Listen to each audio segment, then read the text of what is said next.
The RSS Explorer drifted silently through the edges of uncharted space, its sensors carefully mapping the unknown region ahead. Captain Sarah Chen stood at the bridge's observation window, watching distant stars shimmer against the void.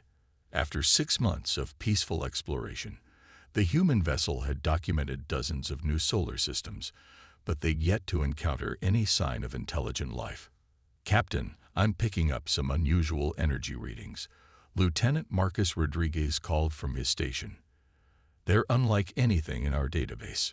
Chen turned from the window, her interest piqued. "Source: approximately 2 light minutes ahead." "It's..." Rodriguez paused, adjusting his instruments. "It's moving, ma'am. And fast." Before Chen could respond, 3 vessels materialized from what appeared to be thin air. Their hulls gleamed with an iridescent purple sheen, their designs both elegant and predatory. First contact. After centuries of searching, humanity had finally found its cosmic neighbors. "Open all frequencies," Chen ordered, maintaining her composure despite her racing heart. Standard greeting protocol. The message they broadcast was simple and clear. "This is the RSS Explorer of the United Earth Federation. We come in peace and friendship." The response came in the form of a violet energy beam that sliced through their primary sensor array. "Shields," Chen shouted, but their defensive systems proved inadequate against the advanced weaponry. More beams struck the Explorer, methodically disabling its engines and weapons systems. The bridge crew watched in horror as smaller craft emerged from the alien vessels, clearly intent on boarding. "All hands, this is the captain," Chen announced shipwide. "Initiate Protocol 0. Authorization: Chen Alpha 70. Throughout the ship, data cores began wiping themselves clean. Whatever these aliens wanted, they wouldn't get Earth's coordinates or defense capabilities. The boarding was swift and efficient. The aliens, tall humanoids with crystalline growths protruding from their violet skin, moved through the ship with practiced precision. Their leader, distinguished by elaborate patterns etched into their crystals, approached Chen on the bridge. "Your species is unknown to the Zavorian Empire," they stated, their words translated by a device on their armor. "Your presence in our space is a violation of Imperial law. You will be detained for questioning." Chen stood her ground. "We had no way of knowing this was your territory. We broadcast peaceful intentions. There was no need for violence." The Zavorian commander's crystalline features shifted in what might have been amusement. "Peace is earned through strength, human. Your ship's primitive technology and your naive approach prove you are not ready for galactic society. We will learn what we need from your crew and your databases." "I'm afraid you'll find our databases disappointingly empty," Chen replied with a slight smile. "And as for learning from my crew..." She glanced at her tactical display, which showed a small countdown reaching 0. Throughout the ship, every crew member simultaneously bit down on what appeared to be normal teeth. The entire human crew collapsed, appearing to fall instantly into a deep sleep. The Zavorian commander rushed to examine the nearest crew member, their crystalline features shifting in confusion. "What trickery is this?" But the humans couldn't answer. Each crew member had activated a neural shutdown implant, placing them in a medical stasis that would prevent any attempt at interrogation. The Zavorians would find no valuable intelligence here. What the Zavorian Empire didn't realize was that they had just made a devastating mistake. The RSS Explorer might have appeared primitive, but it was merely the tip of humanity's technological spear. The neural shutdown implants were just one of many technologies humanity had kept hidden, preparing for the possibility that first contact might not go as hoped. More importantly, the Explorer had managed to transmit a brief emergency signal before being disabled. The message contained only 2 pieces of information: the coordinates of the attack and a simple code phrase that would set in motion events the Zavorian Empire couldn't possibly anticipate. Back on Earth, in a facility buried deep beneath the Pacific Ocean, that code phrase flashed across a screen: "Broken peace." In response, a ship unlike any other began powering up. The Zavorians had just awakened something humanity had hoped to keep sleeping. Project Prometheus. The real first contact war was about to begin, and the Zavorian Empire was about to learn why humanity had hidden its true capabilities for so long. They were about to discover that peace through strength worked both ways, and humanity's strength had been carefully concealed behind a mask of apparent technological inferiority. As the explorer was towed away toward Zavorian space, Captain Chen's unconscious form smiled slightly in her induced sleep. The Empire had no idea what they had just started, or what humanity was truly capable of.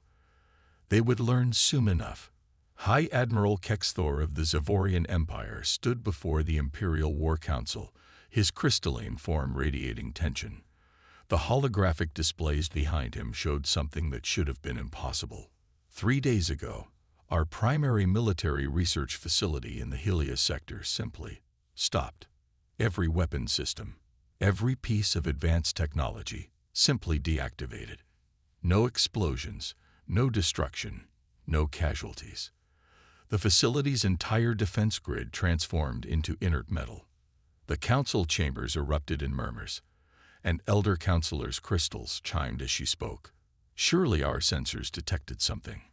That's the concerning part, Kexthor responded, bringing up new data streams.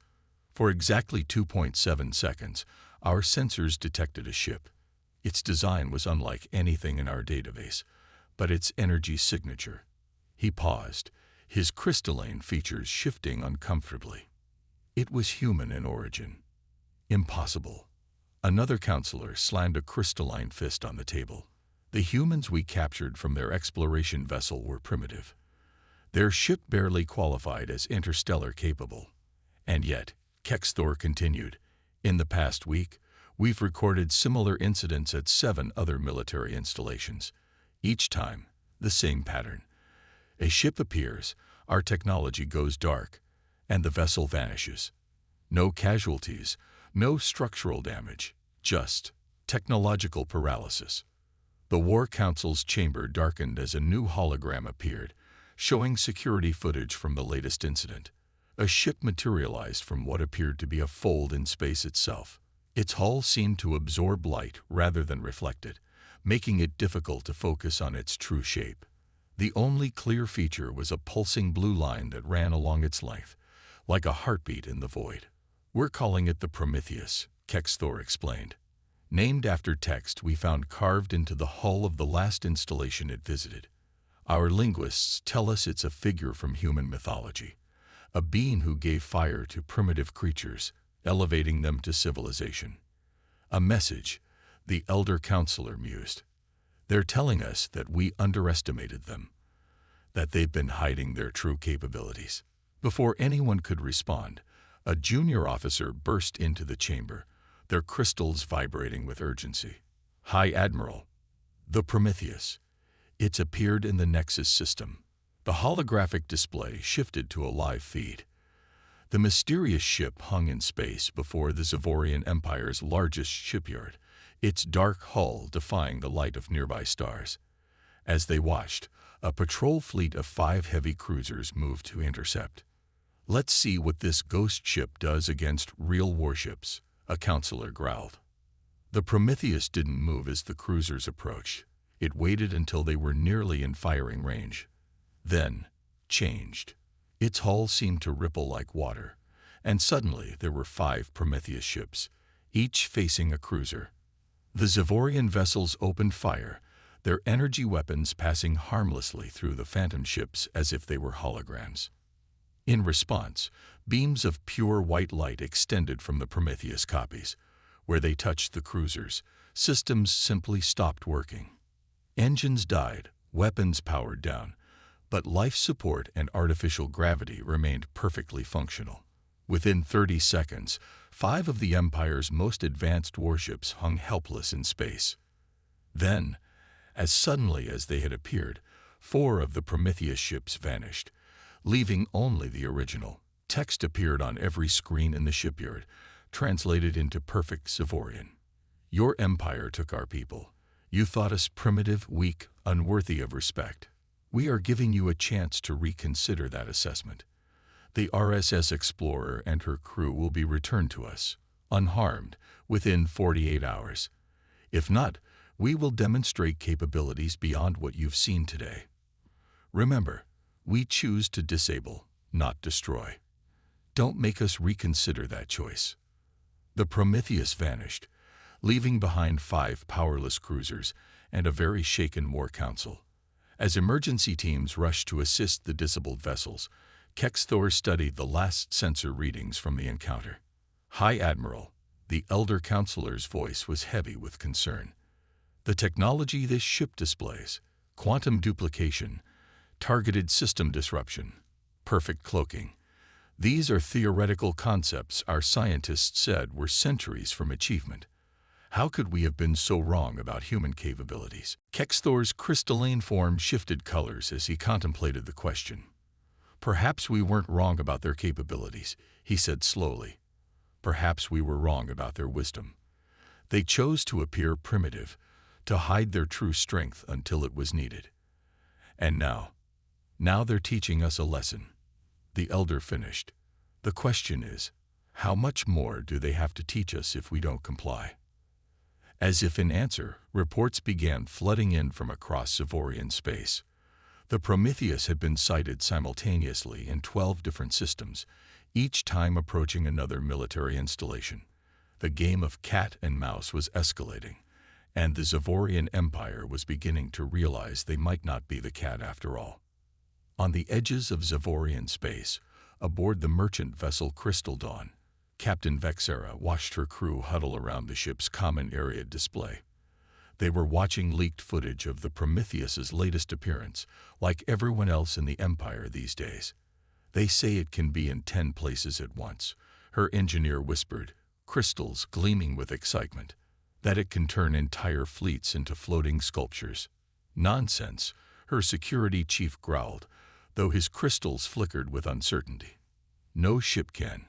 The ship's proximity alarm cut him off. Vexera rushed to the bridge, her crew following close behind. What she saw on the main display made her crystalline form pulse with fear. 3 pirate vessels, bearing the infamous markings of the Crimson Scythe Raiders. No response to hails, her communications officer reported. They're charging weapons. Vexera's crystals dimmed. The Crystal Dawn was a merchant vessel, well armed for its class, but no match for 3 dedicated warships. Begin emergency protocols. Prepare tow. Space rippled between her ship and the pirates. The Prometheus emerged from the distortion, its dark hull somehow both there and not there, real and unreal. The ship that had become legend throughout the Empire was now floating mere kilometers from her vessel.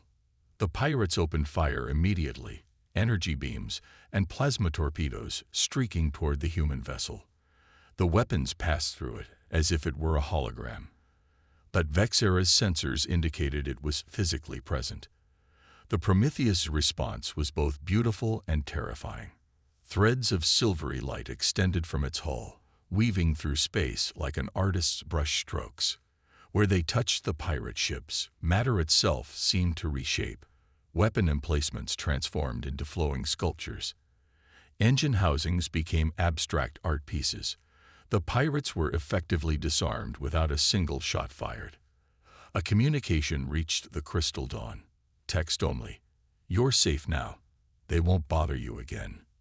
Before Vexera could respond, the Prometheus vanished, leaving behind 3 powerless pirate ships and a crew of stunned Zevorians. By the first crystal, her engineer breathed. The stories were true. All of them. Word of the encounter spread quickly. Within days, the Crystal Dawn's footage was being shared across Zevorian networks, adding to the growing legend of the human vessel. But it wasn't just the ship's capabilities that captured attention. It was its behavior. In the Imperial Academy of Strategic Studies, Professor Zelthan addressed a chamber full of senior military officials and analysts. Behind him, dozens of holographic displays showed various encounters with the Prometheus. The pattern is clear, he explained, his aged crystals glowing softly. The human vessel possesses overwhelming technological superiority, yet it consistently chooses minimal intervention. It disables rather than destroys. It protects rather than punishes. He brought up footage from various encounters. The Prometheus defending merchant ships, neutralizing pirates, disabling military installations, yet never causing a single casualty. This is not merely a demonstration of power, Zelthan continued. It's a demonstration of philosophy. The humans are showing us not just what they can do, but who they are. In the back of the chamber, High Admiral Kexthor watched silently. The deadline for returning the explorer's crew was approaching, and the Prometheus's appearances were increasing in frequency. Some believed it was mapping their territory. Others thought it was testing their responses. Kexthor was beginning to suspect it was doing something else entirely, teaching. The Prometheus had appeared in over 50 systems now, each time displaying capabilities that seemed to defy physics itself. It could phase through solid matter, duplicate itself, reshape reality at will. Yet it never used these abilities to destroy, only to protect and disable. As if to underscore his thoughts, new reports began flooding in.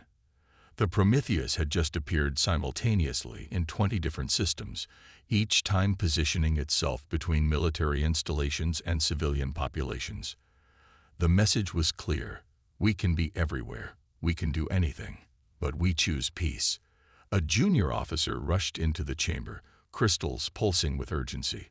High Admiral, the War Council, they've made their decision about the explorer's crew. Kexthor's crystals shifted color with concern. The next few hours would determine whether the Prometheus remained a protector or became something far more terrifying. The humans had shown remarkable restraint so far, but how long would that last if the Council made the wrong choice? As he hurried toward the Council chambers, displays throughout the building showed new footage of the Prometheus. This time, it was doing something unprecedented. Its hull was becoming transparent, revealing glimpses of technology that seemed to belong to a civilization thousands of years more advanced than either humanity or the Zavorian Empire had appeared to be. The humans were done hiding. The only question was, what would they show the galaxy next? The Zavorian War Council's decision echoed through the Empire like a shockwave. They would not return the explorer's crew. Instead, they would launch a massive offensive to capture or destroy the Prometheus, believing that humanity's greatest weapon could not be everywhere at once. High Admiral Kexthor stood on the bridge of his flagship, the Crystal Dominion, watching as the largest fleet in Zavorian history assembled around Nexus Prime. 300 warships, including 50 dreadnoughts, formed battle formations in the space around the crucial strategic hub. "This is insanity," his executive officer, Commander Rixtel, muttered. "We've all seen what that ship can do." "The Council believes we've seen only what it wants us to see," Kexthor replied, his crystals dim with concern. "They think its apparent omnipresence is an illusion, that we can overwhelm it with sufficient numbers." The fleet's sensors suddenly blazed with warnings. Space itself seemed to fold inward at hundreds of points around the assembled armada. The Prometheus emerged from each distortion, surrounding the fleet in a perfect sphere of identical ships. By the first crystal, Rixtel whispered, "Are they all real?" "Open a channel to all ships," Kexthor ordered. "Hold your fire. Let's see what they—" A new voice filled the command channel, speaking perfect Zavorian, but with an unmistakably human accent. "This is Captain Sarah Chen of the RSS Explorer." Kexthor's crystals pulsed in shock. The captured human captain, somehow speaking from one of the Prometheus vessels. "Your empire attacked a peaceful expedition," Chen continued. "You took my crew prisoner. You believed us primitive, weak, unworthy of respect. We have spent the last month showing you how wrong that assessment was. This is your final chance to choose peace." The War Council's response came immediately through the command channel. "We do not negotiate with inferior species who rely on tricks and illusions. All ships, open fire." The Zavorian fleet erupted with energy weapons and plasma torpedoes, enough firepower to reduce a planet to ash. Every shot passed harmlessly through the Prometheus ships as if they were holograms. But they weren't holograms. Sensors showed they were physically present, somehow existing in a state that defied conventional physics. The Prometheus vessels responded, not with weapons, but with light. Brilliant beams connected each human ship to its neighbors, forming a vast geometric web around the Zavorian fleet. Where the beams intersected, space itself seemed to warp and twist. "What are they doing?" Rixtel demanded. Before anyone could respond, reality shifted. The entire Zavorian fleet found itself transported into what appeared to be a vast chamber of impossible architecture. The walls, if they could be called that, showed glimpses of other dimensions, other possibilities. Through transparent sections of this space, they could see their own universe, but from multiple perspectives simultaneously. The voice of Captain Chen returned. "Welcome to the Prometheus's true environment, a pocket of space-time where we control the fundamental laws of physics themselves. This is not an illusion. This is not a trick.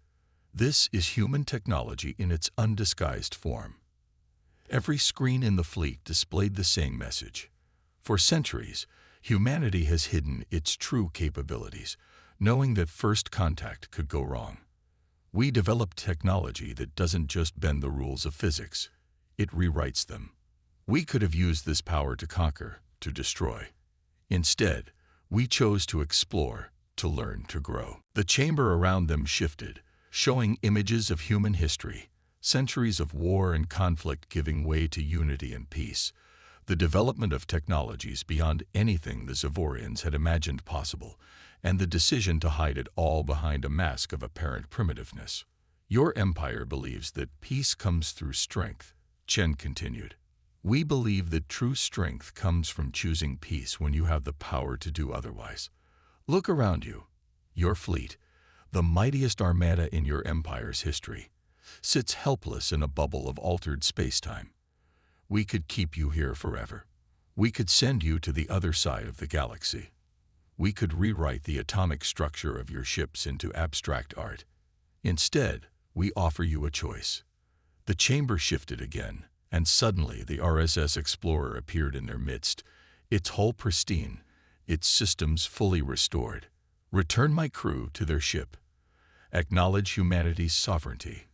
Establish diplomatic relations as equals. Choose peace, and we can share knowledge that will advance your civilization by centuries. Choose war, and we will be forced to demonstrate capabilities far beyond what you've seen today." High Admiral Kexthor looked at his fleet, trapped in a pocket of impossible space, completely at the mercy of technology that made their most advanced weapons look like children's toys. He thought about the past month, how the Prometheus had consistently chosen to disable rather than destroy, to protect rather than punish. His decision was clear.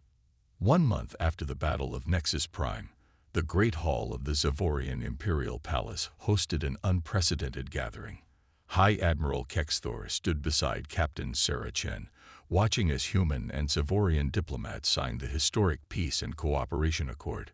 "Your crew has adapted well to being back on the Explorer," Kexthor observed, his crystals shifting in patterns that Chen had learned to recognize as friendly interest.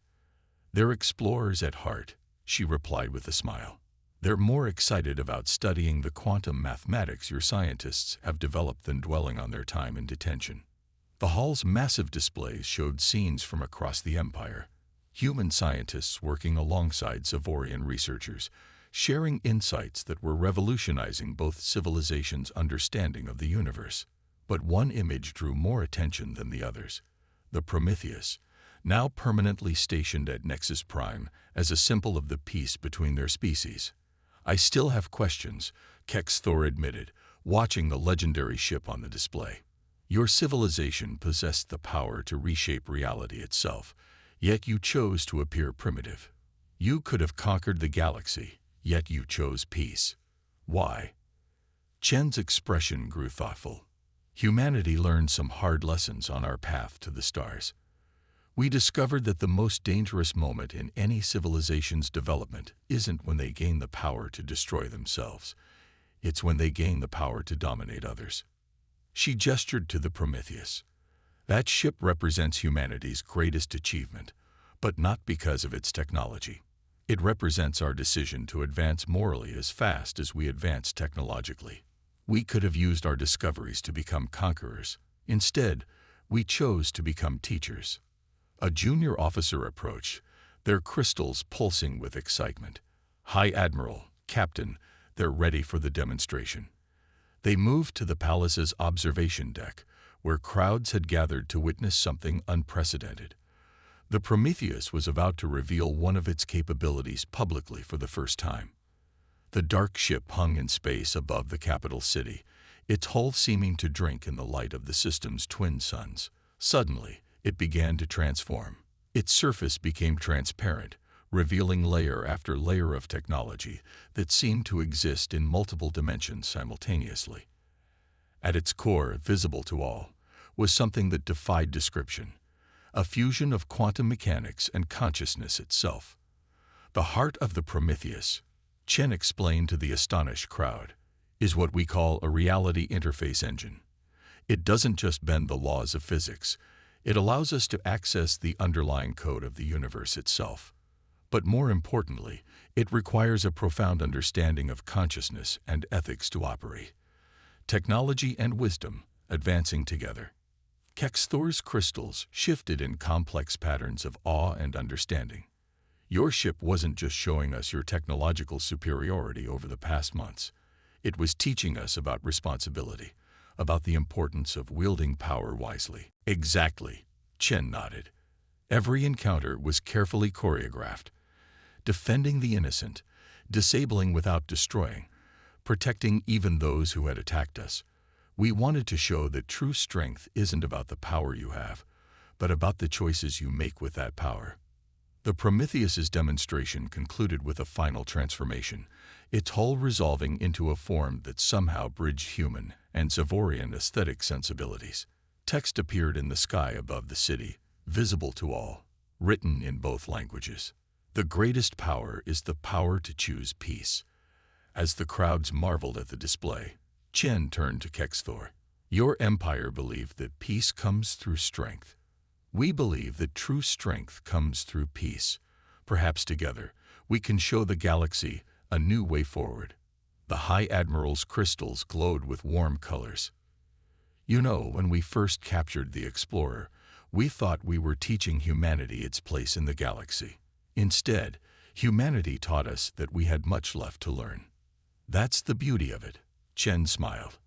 We all have something to teach, and we all have something to learn. The Prometheus may be able to rewrite the laws of physics, but the most important changes happen here. She tapped her chest, then gestured to Kexthor's crystalline form where his heart would be. Above them, the Prometheus began a series of maneuvers that should have been impossible, its hull shifting between states of matter, existing in multiple places simultaneously, demonstrating the perfect fusion of technological power and ethical restraint. It was no longer a weapon or a warning. It had become a symbol of what was possible when advanced technology was guided by wisdom and compassion. The legend of the ghost ship that had haunted the Zavorian Empire was over. In its place, a new story was beginning, one of two civilizations learning from each other, growing together, and showing the galaxy that the greatest adventures come not from conquering the unknown, but from exploring it side by side.